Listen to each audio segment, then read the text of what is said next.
Welcome to this video on understanding the event loop in JavaScript. Whether you are a beginner or an experienced developer, understanding the event loop is essential to mastering asynchronous behavior in JavaScript. Synchronous vs asynchronous split screen example. JavaScript is a single-threaded language, meaning it executes one piece of code at a time.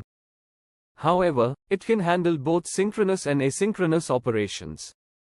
In a synchronous operation, each task waits for the previous one to complete.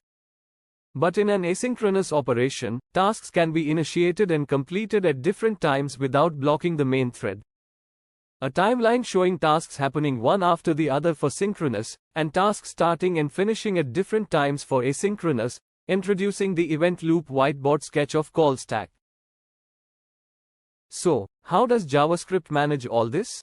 Enter the event loop. The event loop is responsible for handling asynchronous callbacks and ensuring that JavaScript remains non-blocking. A simple whiteboard diagram showing the call stack and how functions are added and removed from it.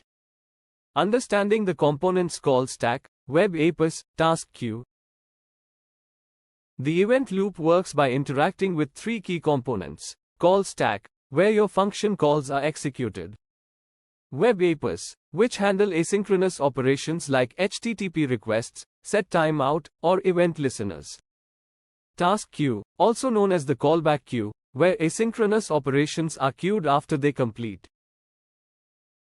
Show a diagram of these three components interacting. The call stack executes code, offloads async tasks to web apis, and once a task is complete, it moves to the task queue. Event loop in action, a real example. Let's see how it all works together with an example.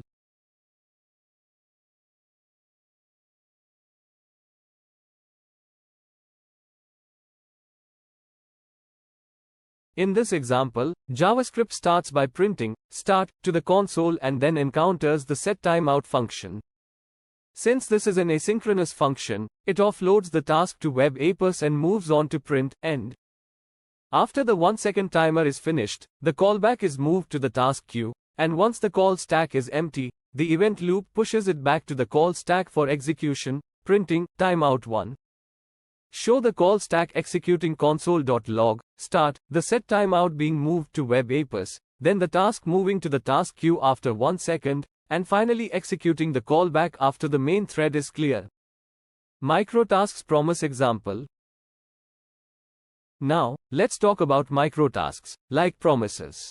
Microtasks have their own queue, called the microtask queue, which has priority over the task queue. This means microtasks are executed right after the current operation completes, before anything from the task queue.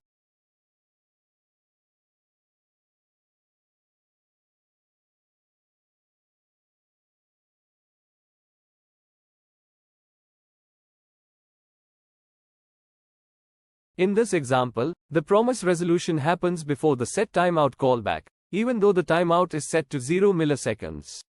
This demonstrates the high priority of the microtask queue. Same as before, but show the promise resolution happening before timeout 2. Conclusion: key takeaways. To summarize, the event loop is what allows JavaScript to remain non-blocking and handle both synchronous and asynchronous code efficiently.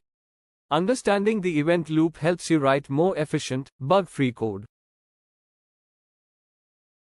JavaScript is single-threaded. The call stack executes code, the web apis handle asynchronous operations. The task queue and microtask queue manage which code gets executed when. Microtasks have priority over tasks in the task queue. Thanks for watching. If you found this helpful, make sure to like, subscribe, and check out our other videos on JavaScript fundamentals.